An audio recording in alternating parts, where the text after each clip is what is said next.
সুস্বাদু বেগুনের রেসিপিটি আমি আপনাদের সাথে আজকে শেয়ার করব। খুব ঝটপটে রেসিপিটি আপনিও বানিয়ে ফেলুন বাড়িতে খুব সহজে। খেতে কিন্তু খুব সুন্দর, অতুলনীয়। আজকে বানাবো বেগুনের ঝাল, সেই জন্য বেগুনগুলো দেখুন বড় বড় পিস করে কেটে নিয়েছি, ভালো করে ধুয়ে নিয়েছি। কেটে নিয়ে জলটা ঝরিয়ে দিয়ে এবারে নুন দিয়ে দিলাম, চিনি,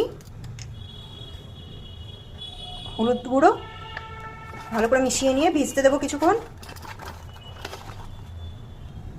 নিয়ে নিয়েছি কালো সর্ষে, সাদা সর্ষে, অল্প পোস্ত, 3টে কাজু বাদাম, একটুখানি নারকোল আর কয়েকটা লঙ্কা দিয়ে দেবো, কাঁচা লঙ্কা। আর বেগুনগুলো ভালো করে ভেজে নেবো।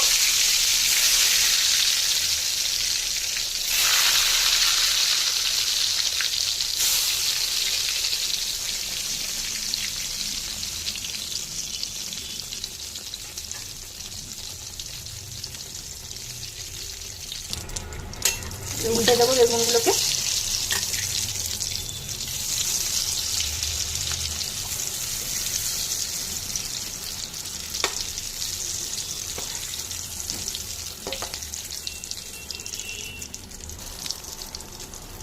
আমাদের বেগুন ভাজা হয়ে গেছে, বাটা হয়ে গেছে ঝালের জন্য।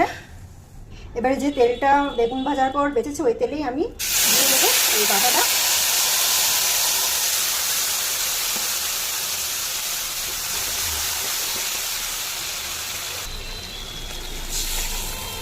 জল দিয়ে দিলাম ধুয়ে।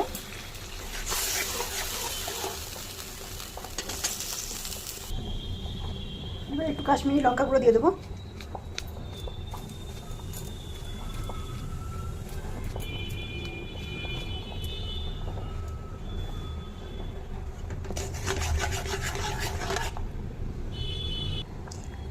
একটু পরিমাণ মতো নুন দিয়ে দেবো এবারে। নুন যেহেতু বেগুনে দেওয়া আছে সেহেতু অল্পই দেবো।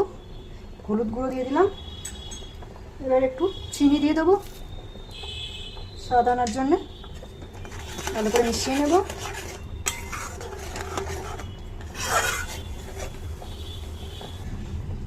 এবারে ভাজা বেগুনগুলো দিয়ে দেবো।